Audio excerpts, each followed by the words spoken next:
नमस्कार दोस्तों। आए दिन आप भारत में चुनाव होने की खबर सुनते रहते हैं और इसके साथ में ही सुनाई देती है चुनाव में होने वाली गड़बड़ियाँ। आज की खबर असम के चुनाव से है। चुनाव आयोग ने 4 चुनाव से संबंधित जो अधिकारी थे उनको सस्पेंड कर दिया है। इसके साथ में ही जो सेफ्टी से रिलेटेड सुरक्षा में जो लोग लगे हुए थे उनके ऊपर भी कार्यवाही की है चुनाव आयोग ने।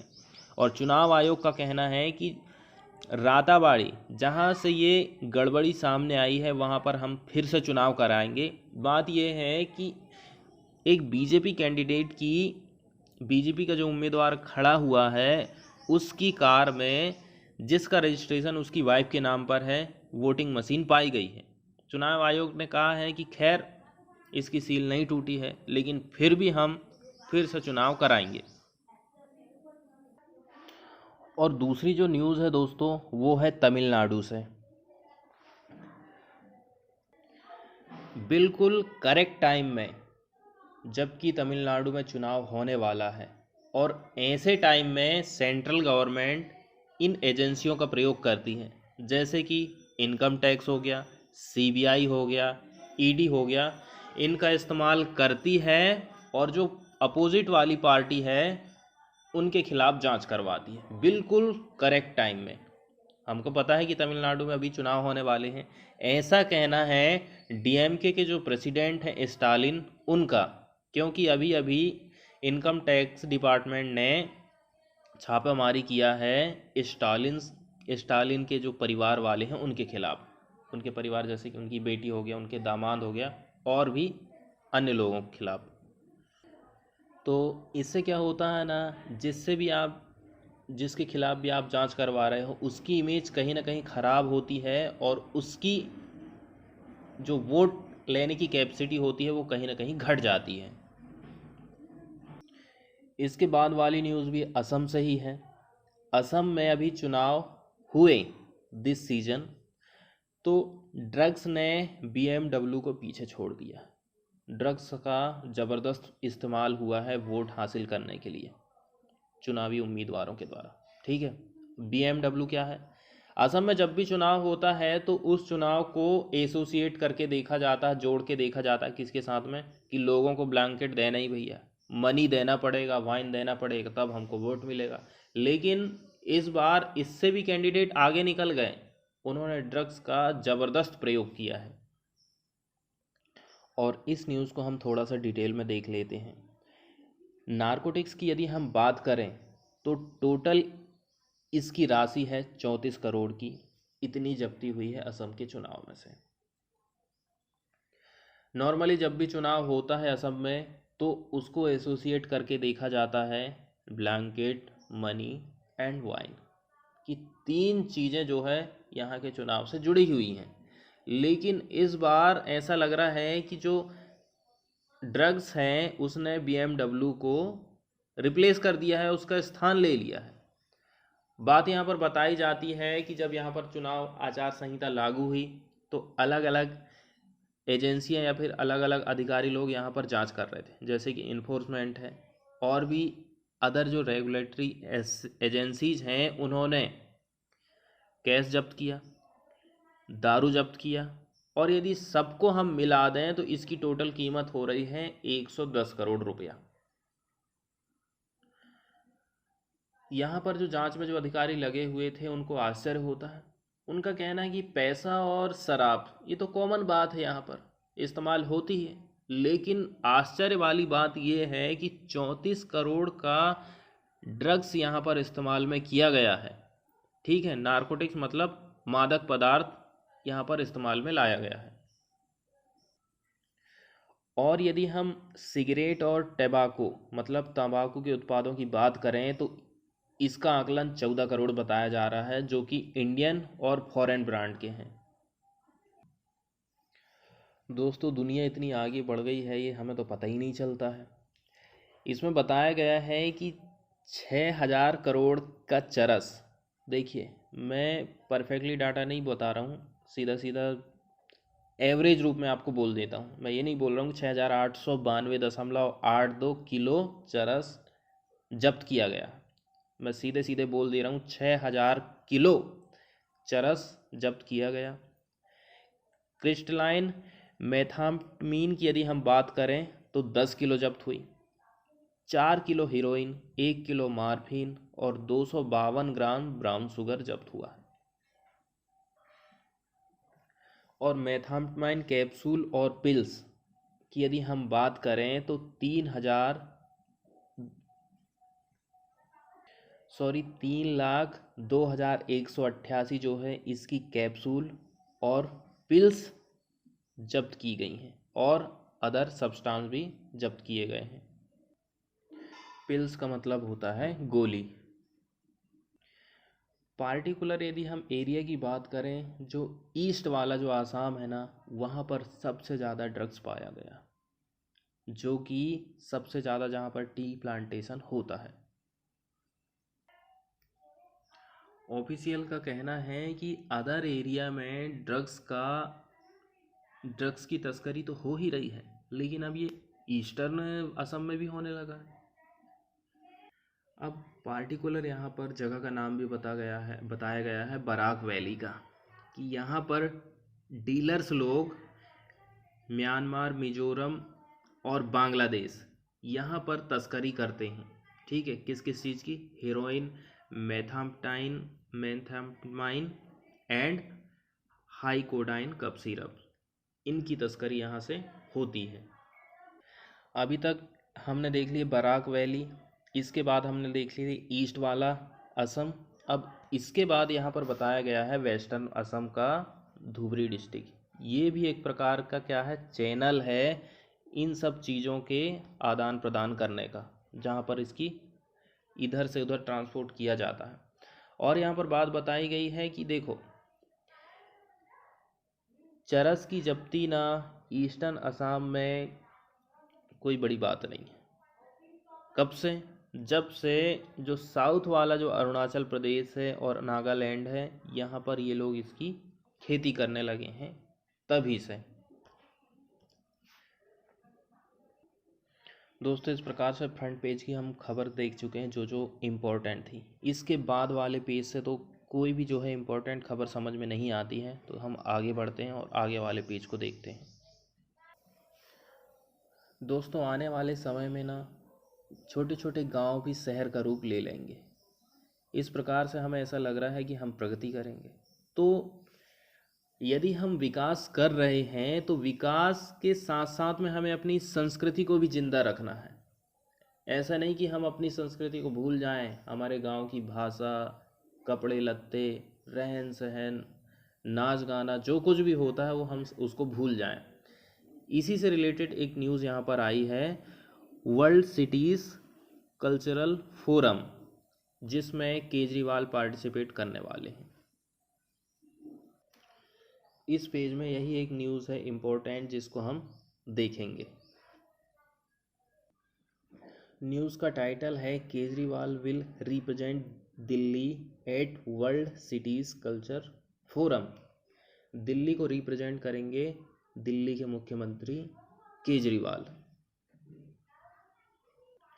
और यहाँ पर बात कही गई है कि इस बार की जो थीम है ना इस साल की, वो कल्चर को फिर से कल्पना करती है, परिकल्पना फिर से करती है कल्चर की। लंदन के मेयर ने केजरीवाल को इनवाइट किया है और उन्होंने इसको एक्सेप्ट कर लिया है। दिल्ली के अलावा इसमें जो है 40 वर्ल्ड की सिटीज़ हैं, जैसे कि लंदन, टोक्यो, न्यूयॉर्क, ये भी इसमें शामिल हैं। दिल्ली सरकार का कहना है कि हमें इसको रिकॉग्नाइज़ करना पड़ेगा, हमें इसको पहचानना पड़ेगा कि आखिर क्रिएटिविटी और कल्चर का क्या इम्पैक्ट पड़ता है और क्या इम्पोर्टेंस है। इसको हमको समझना है और इन सब चीज़ों को ध्यान में रखना है। जब भी हम कोई पब्लिक से रिलेटेड पॉलिसी बनाते हैं, कोई सिटी की प्लानिंग करते हैं, तो हमको इस बात का ध्यान रखना है, ऐसा कहना है सरकार का। और इसमें सबसे ज़्यादा इम्पोर्टेंट हो जाता है इसकी थीम क्या है। इस साल की थीम है द फ्यूचर ऑफ कल्चर। ये आप इसको याद रखिए। केजरीवाल का कहना है कि कोविड-19 का क्राइसिस चल रहा है, तो ऐसे समय में संगीत और कल्चर ने ही लोगों को आपस में जोड़ के रखा है, आपसी भेदभाव को मिटाने का काम किया है। दोस्तों, इसके बाद हम आगे बढ़ते हैं नेक्स्ट पेज की ओर, देखते हैं नेक्स्ट पेज में क्या इम्पोर्टेंट है। अगली जो इम्पोर्टेंट खबर है वो है कुसुम योजना से। ठीक है, प्रधानमंत्री ने कुसुम योजना की घोषणा करी थी कि किसानों के खेत में हम सोलर पैनल लगाएंगे, ऐसी बंजर भूमि पर जो जहाँ कृषि का उपयोग नहीं हो रहा है, कृषि के लिए इस्तेमाल में नहीं लाई जा रही, वहाँ पर सोलर पैनल लगाएंगे और किसान खुद बिजली बनाएंगे और जो डिस्ट्रीब्यूशन कंपनियां हैं उनको किसान लोग बेचेंगे। First farm based solar power plant comes up in Rajasthan. तो पहला इस प्रकार का फार्म बेस्ड ये सोलर पावर प्लांट है जो कि राजस्थान में लगाया गया है। यदि हम इसकी सालाना देखें कैपेसिटी, तो 17 लाख यूनिट ये बिजली बना सकता है। योजना का नाम बताया गया है, किस योजना के अंतर्गत ये काम किया गया है? प्राइम मिनिस्टर किसान ऊर्जा सुरक्षा एवं उत्थान महाभियान, जिसको शॉर्टकट में कुसुम भी कहा जाता है। और राजस्थान में पार्टिकुलर बात करें कहाँ पर, तो जयपुर डिस्ट्रिक्ट के कोटपुतली तहसील में ये प्रोविज़न किया गया है। कैपेसिटी इसकी 17 लाख यूनिट है पर ईयर। और यहाँ पर एक गांव का नाम बताया गया है, कोटपुतली का जो भालोजी गांव है, वहाँ पर 1 मेगावाट का प्रोजेक्ट लगाया गया। एरिया की यदि बात करें तो 3.5 एकड़ में इस प्रोजेक्ट को लगाया गया है। और ये जो स्कीम है ना, इसके अंतर्गत ये जो पहला फेज़ है, इसमें टोटल टारगेट रखा है 623 प्रोजेक्ट का। और यदि कैपेसिटी देखें इसकी, तो 722 मेगावाट इसकी कैपेसिटी रहेगी। और ये काम कौन कर रहा है? Rajasthan renewable energy corporation limited. और ये है पहला ही है ये इस मामले में। ये जो कमीशनिंग है 25 साल के लिए RRECL कंपनी और जो किसान इसका जो मालिक है उसके बीच में सितंबर 2020 में इसकी कमीशनिंग कर दी गई थी 25 साल के लिए। इसमें यदि हम लागत की बात करें तो 3.7 करोड़ की लागत आई है। और इनकम की बात करें तो 50 लाख रुपए की इनकम इनको 1 साल में होने वाली है। और ये डिस्कॉम कंपनी को जब बेचेंगे तो उन्हें रेट मिलने वाला है 3.4 रुपया पर यूनिट का। यदि आपसे पूछा जाए कुसुम योजना के कौन कौन से फ़ायदे हैं, तो आप आसानी से बता सकते हो। Ensure energy security for farmers, लोगों को टाइम पर बिजली मिल सके, सस्ती दर पर बिजली मिल सके, ये एक फ़ायदा है इसका। लोगों को रिवेन्यू मिल सके, जो भी किसान इसको लगाएगा, इस प्रोजेक्ट को लगाएगा, उसको रिवेन्यू मिलेगा। जैसे कि हम देख चुके हैं कि इनको सालाना 50 लाख की आमदनी होने वाली है और इनको कीमत मिलेगी 3.4 पर यूनिट। ये बेचेंगे डिस्कॉम कंपनियों को और फिर डिस्कॉम जो है ग्राहकों को बिजली उपलब्ध कराती है। और यहाँ पर बात कही गई है कि आपके पास ऐसी ज़मीन है जो कि बंजर है, जिसकी कोई प्रोडक्टिविटी नहीं है, आप उससे भी कमाई कर सकते हैं। ज़रूरी नहीं है कि भूमि उपजाऊ ही हो। और इससे हमारा देश जो है क्लीन एनर्जी की तरफ बढ़ेगा और इससे बढ़ेगा रोजगार। ठीक है, वो भी ग्रामीण एरिया में, ऐसा कहा गया। इस मामले में कांग्रेस सरकार की बहुत ही अच्छी सोच थी। उनका ये कहना था कि सोलर एनर्जी, वाइंड एनर्जी और हाइब्रिड एनर्जी, इस पॉलिसी को 2019 में इन्होंने अपना लिया था और टारगेट रखा था कि 38,000 मेगावाट की हम बिजली उत्पन्न करेंगे। किस किस चीज़ से? हवा से और सोलर से और हाइब्रिड एनर्जी से। और आगे इसमें बताया गया है कि कितने एप्लीकेंट्स ने जो है लेटर इशू किए और कुसुम स्कीम के अंतर्गत कितनी मेगावाट की बिजली जो है बनाने का डेवलपमेंट किया जाएगा, या फिर कैपेसिटी यहाँ पर बताई गई है। दोस्तों, विलुप्त होते वन्य जीवों को आप कैसे सुरक्षित कर सकते हैं? लियोपार्ड की यहाँ पर उड़ीसा में तस्करी हो रही है, तो सरकार ने एक हेल्पलाइन जारी कर दी थी। उसी हेल्पलाइन में गांव वालों ने फ़ोन करा और शिकायत किया कि यहाँ पर शिकार हो रहा है लियोपार्ड का। तो आखिर हम कैसे ये सुनिश्चित कर सकते हैं कि हमारे वन्य प्राणी हमारे साथ, जैसे हम जिंदा, हमारे साथ साथ में वो भी जिंदा रहें? इसके लिए केवल सरकार अकेले को नहीं, हम सबको मिलकर काम करना पड़ेगा। अब जिस गांव में लोग रहते हैं और जिस एरिया में वन्य प्राणी वहाँ पर पाए जाते हैं, उससे अच्छी जानकारी कोई भी नहीं दे सकता है। उनके अलावा कोई और सुरक्षा कर भी नहीं सकता है। इसलिए सबसे ज़्यादा उन्हीं लोगों को जागरूक होना है। और ऐसी बात नहीं है कि जानवर जो है किसानों की फसलों को नुकसान नहीं पहुंचाते हैं या फिर लोगों की हत्या नहीं करते हैं या फिर दोनों के बीच में टकराव नहीं होता है। ऐसी बात नहीं है, टकराव होता है, लेकिन उसके लिए सरकार को कंपनसेशन देना चाहिए। ऐसा नहीं है कि किसान बिल्कुल उनको शत्रु ही समझे। और इसके लिए सबसे इम्पोर्टेंट हो जाता है ना, जानवरों की गणना। जब तक हमको पता नहीं रहेगा कि किस एरिया में कितने प्राणी हैं, तो हम कैसे उनकी तस्करी को रोक सकते हैं, कैसे उनको शिकार को रोक सकते हैं। और ये बात तो आप जानते ही हैं कि उनके रहने का स्थान कितना कम होते जा रहा है।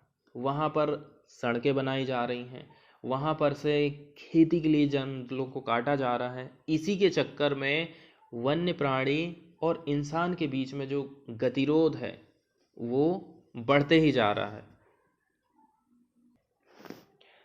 दोस्तों, यहाँ पे बताया गया है कौन कौन सी चीज़ों के लिए लोग इनका शिकार करते हैं। देखिए, लेपर्ड की स्किन के लिए उसका शिकार किया गया जाता है। एलिफेंट का शिकार करते हैं उसके दांत के लिए। इधर हिरण हिरण की भी जो है खाल के लिए उसका शिकार किया जाता है। और यदि हम पेंगोलिन की बात करें तो पेंगोलिन की स्केल्स के लिए भी उसका शिकार किया जाता है। और उड़ीसा में यदि हम पार्टिकुलर रीजन की बात करें तो नयागढ़ एक रीजन है, नयागढ़ एक ज़िला है जहाँ पर सबसे ज़्यादा इनका शिकार होता है या फिर इनकी स्मगलिंग होती है स्किन के लिए। इस प्रकार से 4 नंबर पेज की भी खबरें हमारी समाप्त होती हैं। इसके बाद हम आगे बढ़ते हैं, देखते हैं 5वें नंबर पेज पर कौन सी इंपॉर्टेंट खबरें हैं। इस पेज में भी कोई इतनी महत्वपूर्ण खबरें नहीं हैं, इसलिए हम इस पेज को आगे बढ़ा देते हैं। आगे है एडिटोरियल वाला पेज। एडिटोरियल वाला पेज को हम डिस्कस नहीं करेंगे, बहुत ज़्यादा टाइम लग जाता है उसके लिए। अब आगे देखा जाएगा क्या कर सकते हैं। इस पेज में भी चुनाव से संबंधित खबरें हैं। यहाँ पर एक डांस का नाम बताया गया है। इसका नाम बताया गया है फोल्क डांस हमजा। ये आपको याद रखना है, ये असम का है, ठीक है। असम में परफॉर्म किया जाता है। और यहाँ पर एक लड़की भी दिखाई गई है जो ये डांस कर रही है, उसका पहनावा देखो। इसके बाद पेज नंबर 8 में सुप्रीम कोर्ट से एक खबर है न्यू दिल्ली की। सुप्रीम कोर्ट का कहना है कि कोई ऐसा व्यक्ति जो बहुत बड़ा अपराध करता है, उसको आप जमानत देने से पहले उसके अपराध की प्रवृत्ति को देखो, उसकी गहराई को तो देखिए, उसने कितना बड़ा अपराध किया है, तब जाके आप उसको जमानत दीजिए। नहीं तो बाहर जाएगा, फिर से सबूत मिटाने की कोशिश करेगा, सामने वाली पार्टी को परेशान करने की कोशिश करेगा। इसके बाद वाले पेज में इंडिया चाइना के डिसएंगेजमेंट से संबंधित न्यूज़ है, ठीक है। इसको भी हम थोड़ा सा देख लेंगे कि कौन कौन से पॉइंट हैं जहां पर अभी भी डिसएंगेजमेंट होना बाकी है इंडिया और चाइना के।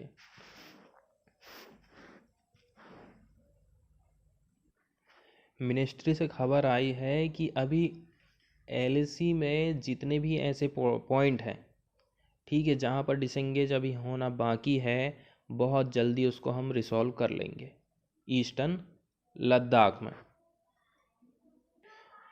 और पेंगोंग त्सो वाला जो एरिया है ना, वो तो रिसॉल्व हो चुका है। तो जिस प्रकार ने हमने उसको सॉल्व किया है, ठीक उसी प्रकार से हम इनको भी सॉल्व करना चाहते हैं। यहाँ पर उनके पॉइंट के नाम बताया गया है जहाँ भी अभी डिसंगेजमेंट होना बाकी है। Gogra, Hot Springs, Depsang and Demchok, इतने पॉइंट अभी भी हैं जहाँ पर दोनों की सेनाएं आमने सामने हैं। तो यहाँ से दोनों को पीछे हटना पड़ेगा और इसके लिए जल्दी से हम सॉल्यूशन लाएंगे, ऐसा कहना है मिनिस्ट्री का। इसके बाद यहाँ पर म्यांमार में जो अभी हिंसक झड़प चल रही है, उससे रिलेटेड इंडिया का एक बयान आया है। उनका कहना है कि हम किसी भी प्रकार की हिंसा की निंदा करते हैं, हम उसका समर्थन नहीं करते, लेकिन हम डेमोक्रेसी को फिर से स्थापित करने के लिए बिल्कुल मजबूती से खड़े हैं। हम म्यांमार की सरकार का इसके साथ हैं। इसके बाद हम पेज नंबर 10 में देखेंगे, एक रिपोर्ट आई है, एक स्टडी सामने आई है जिसमें बताया गया है कि मैटरनल डेथ पेंडेमिक के दौरान बहुत ज़्यादा बढ़ गई थी। क्यों बढ़ गई थी, क्या था रीज़न, ये सारी जानकारी इस न्यूज़ में हम देखेंगे। इसमें बताया गया है कि जो मैटरनल डेथ है, मतलब जो जन्म देने वाली माता है, और जो स्टिल बर्थ है, मतलब कि जो गर्भ के अंदर ही जो बच्चा मर जाता है ना, उसको स्टिल बर्थ कहा जाता है। तो जो माता है जन्म देने वाली, उसकी मृत्यु का भी रिस्क जो है बहुत ज़्यादा बढ़ गया था पेंडेमिक के दौरान। और जो गर्भ में ही जो डेथ हो जाती है, ऐसी घटनाएं भी जो है बढ़ गई थी। कम से भी कम जो है 28 वीक का टाइम तो ज़रूरी है, ठीक है, किसके लिए, स्टिल बर्थ से बचने के लिए।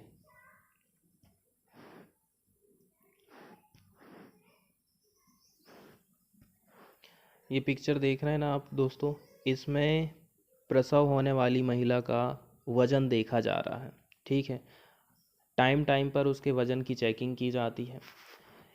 ऐसी जो सुविधाएं हैं, स्वास्थ्य सुविधाएं हैं, वो तक बहुत कम हो गई थी पेंडेमिक के दौरान में, स्वास्थ्य से संबंधित देख रेख वाली सुविधाएं। ये बात भी इस स्टडी में सामने आई है।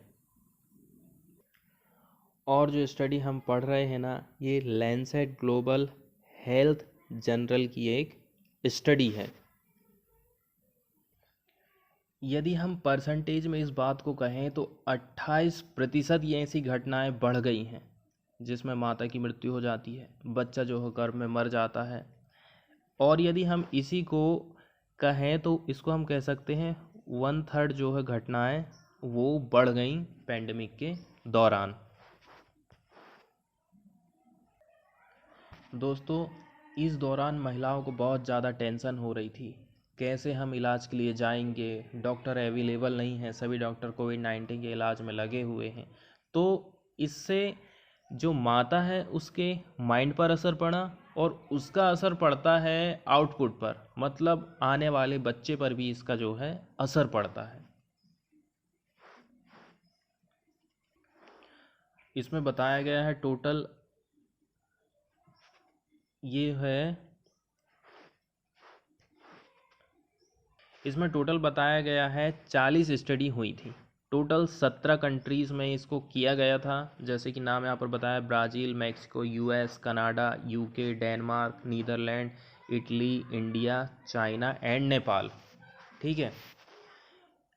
डिसरप्शन जो हुई स्वास्थ्य की सुविधाओं में, इसके चक्कर में जिनको हम अवॉइड कर सकते थे ऐसी डेथ, मदर्स की भी और बेबीज़ की, वो भी जो है इसमें घटित हुई। और ये कंडीशन ना सबसे ज़्यादा तब ख़राब हुई जब लॉकडाउन लगा, ठीक है। लॉकडाउन की स्थिति में आप डॉक्टर से मिलने भी नहीं जा सकते हो, केवल फ़ोन से ही आपको सलाह लेना है। तो ये तो केवल पर्याप्त नहीं है। तो स्वास्थ्य सुविधाएं जो है ना, बिल्कुल इनएफिशिएंट हो गई थी। हेल्थ केयर सिस्टम पूरा इनएफिशिएंट हो गया था। इसी के चक्कर में डेथें ज़्यादा हुई हैं। अब बात की जाती है इंडिया की, और वो भी 2019 के साल से इसकी तुलना की जाती है।